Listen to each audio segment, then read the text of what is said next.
दोस्तों स्वागत है आपका हमारे परिवार फ्यूचर एंगल पर। अगर दोस्तों आपका कोई ऐसा एग्जाम है जिसमें संविधान आने वाला है तो दोस्तों आपके लिए यह वीडियो बेस्ट होने वाली है।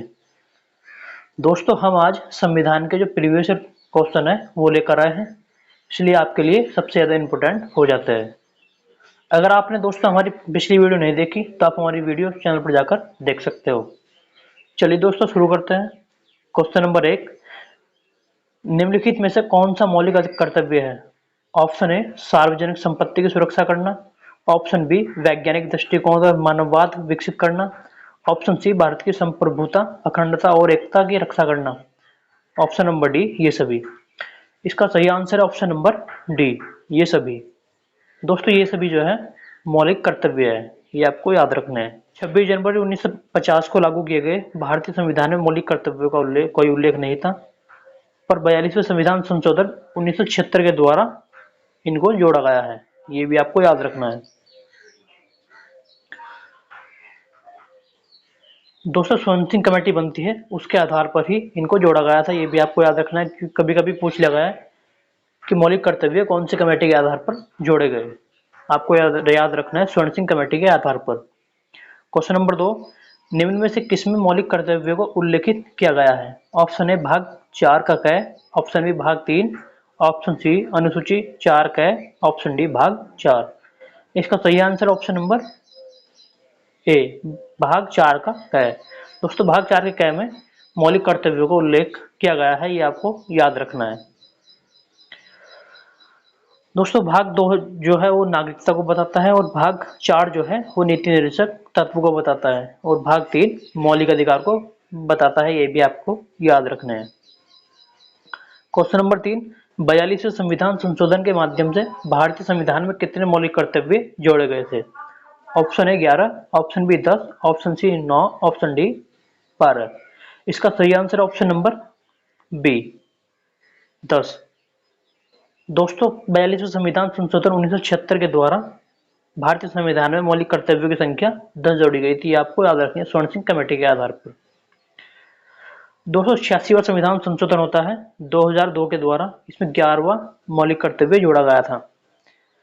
दोस्तों 11वां मौलिक कर्तव्य था प्रत्येक माता पिता अपने 6 से 14 वर्ष तक के बच्चों को शिक्षा का अवसर प्रदान करेंगे, ये 11वां मौलिक कर्तव्य था। अगर आप दोस्तों बात करें प्रेजेंट की तो प्रेजेंट में 11 मौलिक कर्तव्य हैं जो स्वर्ण सिंह कमेटी के आधार पर ही जोड़े गए थे। क्वेश्चन नंबर 4, मौलिक कर्तव्यों से संबंधित अनुच्छेद 51A को संविधान में किसके द्वारा शामिल किया गया था?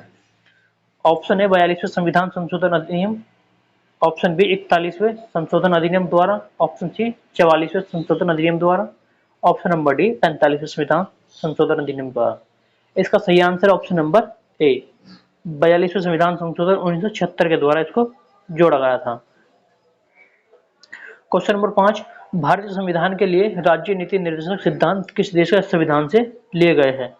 Option A USA, option B France, option C Ireland, option D इनमें से कोई नहीं। इसका सही answer option number C Ireland. दोस्तों हमने नीति निर्देशक तत्व जो है हमने आयरलैंड से लिए हैं, ये आपको याद रखना है। दोस्तों कुछ इंपोर्टेंट फैक्ट्स देख लेते हैं। हमने संसदीय प्रणाली ब्रिटेन से ली है और प्रस्तावना और मौलिक अधिकार हमने अमेरिका से लिए हैं। इसी तरीके से आपातकाल जो है वो जर्मनी से लिया है और मौलिक कर्तव्य जो है हमने रूस से लिए, ये आपको याद रखने हैं। क्वेश्चन नंबर 6, निम्न में से किसको राज्य को नीतियों का निर्माण करते समय ध्यान में रखना चाहिए? ऑप्शन है मौलिक अधिकार, ऑप्शन बी समाजवाद, ऑप्शन सी गांधीवादी सिद्धांत, ऑप्शन डी राज्य नीति के निर्देशक सिद्धांत। इसका सही आंसर ऑप्शन नंबर डी राज्य नीति के निर्देशक सिद्धांत। दोस्तों कोई भी राज्य अगर कोई कानून बनाता है उसको ये सबसे पहले ध्यान में रखना चाहिए कि उसकी जनता का भला हो, यही राज्य नीति के निर्देशक सिद्धांत बताते हैं। क्वेश्चन नंबर 7, निम्न में से क्या भारतीय नागरिकों को आर्थिक न्याय प्रदान करता है? ऑप्शन है मौलिक अधिकार, ऑप्शन बी मौलिक कर्तव्य, ऑप्शन सी राज्य के नीति निर्देशक सिद्धांत, ऑप्शन डी इनमें से कोई नहीं। दोस्तों भारतीय नागरिकों को आर्थिक न्याय प्रदान करता है, ऑप्शन नंबर इसका सी आंसर होगा राज्य के नीति निर्देशक सिद्धांत।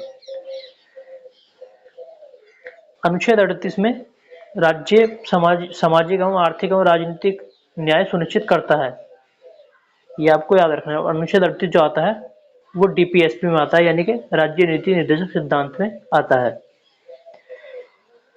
क्वेश्चन नंबर 8, निम्न में से महिलाओं को सामाजिक और आर्थिक रूप से सशक्त बनाने में मदद करता है क्या? ऑप्शन ए महिलाओं को शिक्षित करना, ऑप्शन बी महिलाओं को घरेलू काम का अवसर प्रदान करना, ऑप्शन सी महिलाओं के लिए विशेष योजनाएं चलाना, ऑप्शन डी महिलाओं का अन्य महिलाओं के साथ काम करना। दोस्तों इसका सही आंसर है ऑप्शन नंबर ए, महिलाओं को शिक्षित करना। दोस्तों सामाजिक और आर्थिक रूप से सशक्त बनाने के लिए महिलाओं को शिक्षित करना होगा। क्वेश्चन नंबर 9, भारत का एकमात्र राज्य जहां समान सिविल कोड का प्रावधान है। Option A Goa, option B Kerala, option C Jammu और कश्मीर, ऑप्शन डी असम। इसका सही आंसर है ऑप्शन नंबर ए, गोवा। दोस्तों एकमात्र राज्य गोवा में समान सिविल कोड लागू है, ये आपको याद रखना है। क्वेश्चन नंबर 10, संसदीय प्रणाली में कार्यपालिका किसके प्रति उत्तरदायी होती है? ऑप्शन ए विधानमंडल, ऑप्शन बी जनता, ऑप्शन सी न्यायपालिका, ऑप्शन डी इनमें से कोई नहीं। इसका सही आंसर है ऑप्शन नंबर ए, विधानमंडल। दोस्तों संसदीय प्रणाली में कार्यपालिका विधानमंडल के प्रति उत्तरदायी होती है और इसका अध्यक्ष जो होता है वो प्रधानमंत्री होता है, ये भी आपको याद रखना है। क्वेश्चन नंबर 11, निम्नलिखित में से किसके पास लोकसभा सत्र को स्थगित करने की शक्ति है? ऑप्शन ए राज्यसभा अध्यक्ष, ऑप्शन बी भारत के राष्ट्रपति, ऑप्शन सी प्रधानमंत्री, ऑप्शन डी लोकसभा अध्यक्ष। इसका सही आंसर है ऑप्शन नंबर डी, लोकसभा अध्यक्ष। अगर सदन को स्थगित करना है तो लोकसभा अध्यक्ष की आज्ञा जरूरी है। क्वेश्चन नंबर 12, अनुच्छेद 245 के अनुसार संसद का क्या कार्य है? ऑप्शन ए सरकार की आलोचना करना, ऑप्शन बी कानून बनाना, ऑप्शन सी शासन करना, ऑप्शन डी कर एकत्र करना। दोस्तों 245 के अनुसार संसद का कार्य है कानून बनाना, ये आपको याद रखना है। अगर दोस्तों आपको वीडियो अच्छी लगे तो वीडियो को लाइक करें और इसी प्रकार की वीडियो देखने के लिए आप हमारे चैनल को सब्सक्राइब कर सकते हो।